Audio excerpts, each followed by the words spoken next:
Tender commission मामले में इस वक्त की बड़ी खबर सामने आ रही है। पूर्व मंत्री आलमगीर आलम की जमानत याचिका पर सुनवाई होगी। पीएमएलए की विशेष कोर्ट में ये सुनवाई होनी है।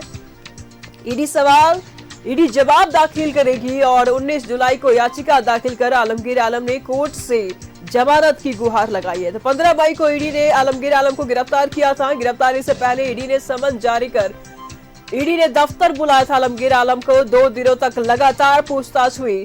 4 जुलाई को ईडी पूर्व मंत्री आलमगीर आलम, आप सचिव संजीव लाल और जहांगीर आलम के खिलाफ दाखिल की थी चार्जशीट। मामले में पूर्व मंत्री समेत 9 की अब तक गिरफ्तारी हो चुकी है। 3000 करोड़ की प्रोसीड ऑफ क्राइम के तहत ईडी ने यह कार्रवाई की है। तो ईडी के जांच में 35 करोड़ से अधिक का नकद बरामद हुआ था। पूर्व मंत्री आलमगीर आलम के आप सचिव के नौकर जहांगीर आलम के ठिकाने से तकरीबन 32.20 करोड़ रुपए बरामद हुए थे। दीपक इस वक्त हमारे साथ बने हुए हैं, क्या कुछ कहेंगे दीपक? जी बिल्कुल, देखिए टेंडर कमीशन मामले को लेकर जिस तरीके से ईडी कार्रवाई की और जो कार्रवाई हुई है उसमें कैश भी मिला है 35 करोड़ से अधिक की नगद। इसके अलावा डिजिटल उपकरण और कई दस्तावेज जो है वो ईडी को मिला था। बीते 6 मई को जो है ईडी ने एक बड़ी कार्रवाई रांची में की थी। कई इंजीनियर, ठेकेदार, कॉन्ट्रैक्टर और पूर्व मंत्री आलमगीर आलम के आप्त सचिव संजीव लाल और उनके नौकर जहांगीर आलम के ठिकाने पे छापेमारी की थी। छापेमारी के बाद संजीव लाल और जहांगीर आलम को ईडी ने गिरफ्तार किया था। रिमांड पर लेकर पूछताछ हुई और जब इन दोनों की गिरफ्तारी हुई थी उसी दरमियान जांच की आंच जो है पूर्व मंत्री आलमगीर आलम तक पहुंचता हुआ दिखाई दे रहा था। और ऐसा हुआ भी कि ईडी ने पूर्व मंत्री आलमगीर आलम को समन जारी करके बुलाया। एक दिन पूछताछ हुई 14 मई को जब पूछताछ हुई तो उसके ठीक दूसरे दिन भी पूछताछ के लिए बुलाया गया 15 मई को। और 15 मई को पूछताछ के बाद जो है पूर्व मंत्री आलमगीर आलम को ईडी ने गिरफ्तार कर लिया और 14 दिनों तक रिमांड पर लेकर पूछताछ हुई। अब जब इस मामले को लेकर जांच करते हुए ईडी ने चार्जशीट भी कोर्ट में दाखिल कर दिया है, कोर्ट ने संज्ञान भी ले लिया है। इसके बाद अब वो चाहते हैं कि अब जमानत पर जेल से बाहर आए और यही वजह है कि बीते 19 जुलाई को पीएमएलए की विशेष कोर्ट में जमानत की अर्जी दाखिल कर जमानत का गुहार लगाया है, जिस पर आज सुनवाई के लिए तिथि निर्धारित है। अब पीएमएलए की विशेष कोर्ट में ईडी को जवाब दाखिल करना है। उसके बाद दोनों पक्षों की ओर से दलील रखी जाएगी और उसके बाद देखना होगा कि क्या पीएमएलए की विशेष कोर्ट से पूर्व मंत्री आलमगीर आलम को राहत मिलता है या फिर राहत नहीं मिलता है। तो ये तो कोर्ट में सुनवाई के पश्चात जो आदेश आएगा उसके बाद ही तमाम चीजें स्पष्ट होगी।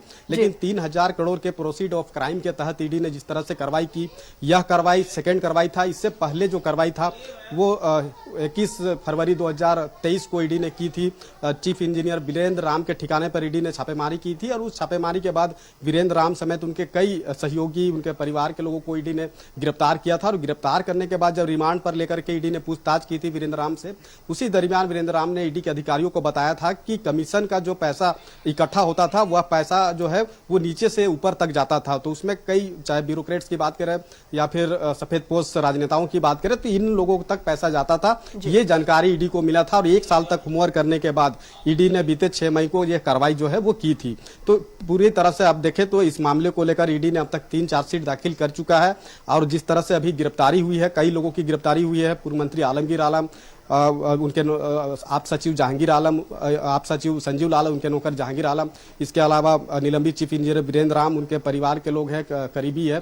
तो कई ऐसे लोगों को ईडी ने गिरफ्तार किया है और इस मामले को लेकर गंभीरता से जांच भी की गई है। अब देखना होगा कि अब जिस तरीके से पूर्व मंत्री आलमगीर आलम ने जमानत का गुहार कोर्ट से लगाया है तो अब उन्हें राहत मिलता है या नहीं मिलता है। लेकिन इस मामले को लेकर ईडी की जो कार्रवाई है वो 3000 करोड़ की जो प्रोसीड ऑफ क्राइम के तहत जो है ये कार्रवाई जो है वो की गई है। जी ठीक है दीपक, नजर बनाए रखिएगा, लगातार हम आपसे अपडेट लेते रहेंगे। फिलहाल शुक्रिया आपका इन तमाम जानकारियों के लिए।